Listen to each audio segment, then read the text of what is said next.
السلام عليكم ورحمة الله وبركاته. اعتذر الفيديو اللي قبل ده اتقطع، التحميل بتاعه كان عالي فقطع مني، وانا بكمل بقية التشطيب بتاع تحضير الكيكة الشوكولاتة بالفراولة بصوص الفراولة. كل الحاجة اللي فيها طبيعية، فراولة طبيعية والصوص طبيعي. الطريقة في الفيديو السابق. حضرتك اشترك في القناة واعملي لايك وادخلي شوفي الفيديو من الاول. عملنا الكيك يا بيتي، يا رب كده عبال ما تعملوها دايما في البيت باللمه الحلوه والسعاده. وعملنا بقيه الخليط بتاعه الكيكه اللي بالشوكولاته، هو كان باللون ده، واحنا كسيناه بالصوص الفراوله الجميل اللي انتوا شايفينه عليه. شكلناه في قلب البيت بالطريقه دي الجميله. والصوص بتاع الفراوله معانا اهو، فراوله من التلاجة مجمده، ما حطيتش فيها اي ميه، وضربتها بمعلقتين عسل نحل ومعلقتين سكر، وهي اساسا كانت روعه وجميله وتقيله جدا. مع كنت عامله باكو جيلي فراوله بميه سخنه، سايباه بدرجه حراره المطبخ، ما دخلتوش التلاجة، وضربت الاتنين مع بعض وغطيت بيها الشوكولاته كيكه الشوكولاته بتاعتي اللي عاملاها في البيت. والمقادير عندك في الفيديو السابق. اسمحي لي حطي لايك وادخلي اعملي اشتراك وشاهدي الفيديوهات كلها، مش فيديو الكيكه، كيكه الفراوله الجميله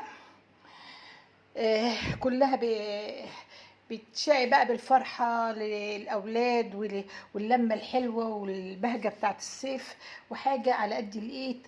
بيتي عملنا ايه كمان؟ عملنا الايس كريم. التركيبات كلها من الفيديو اللي قطع قبل دون، حضرتك ادخلي شاهدي الفيديو وشوفي الطريقه. عملنا الايس كريم الشوكولاته، عملنا الايس كريم الصيف والحر، وجماله بقى في جمال الايس كريم في الحر بقى، مش جمال الحر، لا، جمال الصيف. والايس كريم احلى واجمل من من الصيف نفسه، في التوقيت اللي هو بيبقى حر جدا. جبنا جبنا البسكويت بتاع الايس كريم، وعملنا ايس كريم شوكولاته، ايس كريم فراوله، وايس كريم مانجا.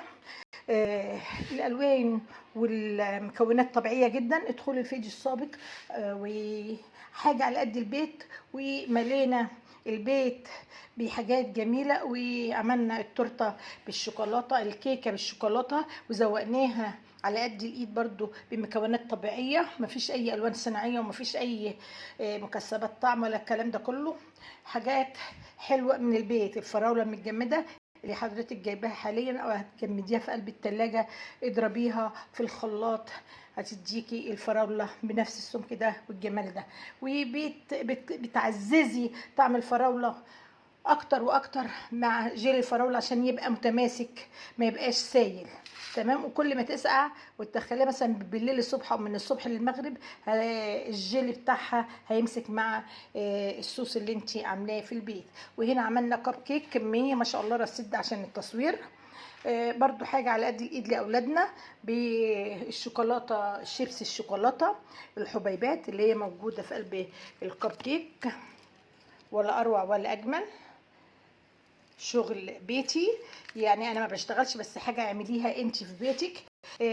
تعمليها، عايزه تعمليها مشروع وتعمليها عايزه، بس هو المشروع الاجمل انك تفرحي ولادك باعمال ايديكي وباللي متوفر عندك. تمام. وعملنا ايه كمان؟ خليكي معايا. يمكن عشان التصوير انا ملحقتش طبعا كميه الاطباق بتاعه الرز بلبن اللي انا عملتها. الرز بلبن اللي مستوي في قلب اللبن ذات نفسه او مستوي في قلب الحليب ذات نفسه. الطريقه في قلب الفيديو السابق برضو. وجرنشتها بالفراوله. عايزه تجرنشيها بجوز الهند تمام، بالزبيب روعه، بالشوكولاته روعه، بالصوص الشوكولاته. الرز بلبن بيدي معاكي اي ذواق. عايزه الناس بتحط عليه قرفه، الرز بلبن براحتكم، بس يعني يفضل الاطفال ما بيحبوش بالقرفه، بيحبوه بالشوكولاته، بيحبوه بالفراوله. تمام. اي فاكهه عندك وعايزه ذواق الرز بلبن بتاعك، بيبقى ميكس جميل قوي كده من الحليب ومن الفاكهه الطبيعيه. نزلت في معلقتين عسل نحل بعد ما قطعتها كده جوليان كده، ترنشات كده الفراولايه الحبايه وهي متجمده، ونزلتها في قلب بوله زي كده مليانه فيها معلقتين او 3 معالق عسل نحل، وحطيتهم علشان ما تبقاش مزه. والرز طبعا في طبقه نشويه من الرز، ما تمتصش الحلاوه بتاعه الفراوله، وتبقى الاطفال يشيلوها ويرموها، يلوها مسكر من عسل نحل ويحبوها. تمام. عملت ما شاء الله اللهم بارك بألف هنا وشفا على قلبهم.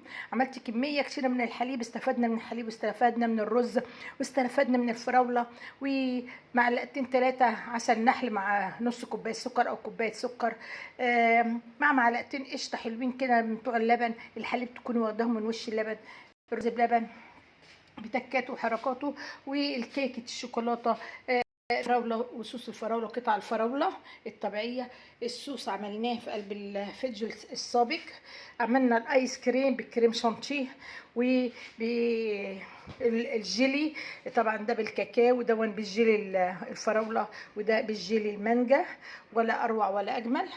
انا طلعت عشان التصوير، هو ما شاء الله جامد وكل حاجه، بس اكتر انا بميله اهو، اكتر اللي عايز يمسك اكتر كمان، عشان جو الصهد سخن جدا جدا، ولازم يقعد بتاع يعني على الاقل ساعتين، على الاقل يعني ساعتين.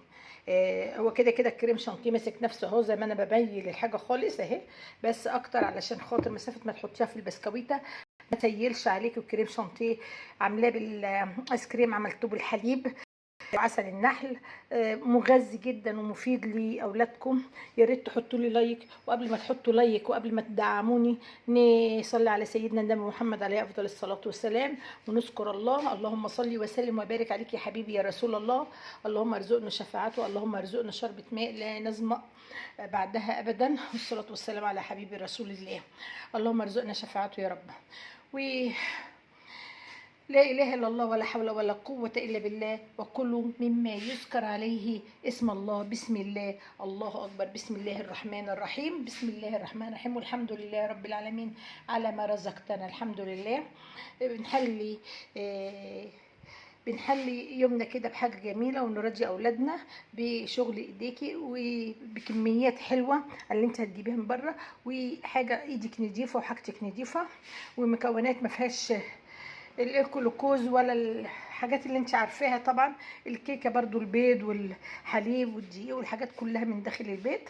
يلا شجعي وقومي اعملي حاجه حلوه للاولاد، في جزء منهم خلص الامتحانات، قومي لميهم وجمعيهم، حتى اللي بيمتحن هينوبوا من الحب جانب كده وهو بيذاكر وبيراجع دروسه. يلا، ودمتم في حياتي، وربنا يفرح الجميع ويفرحكم. ودمتم في حياتي، واستودعتكم ما بين ايدي الله الذي لا تضيع ودائع بين يدي ابدا. والى اللقاء، والسلام عليكم ورحمه الله وبركاته.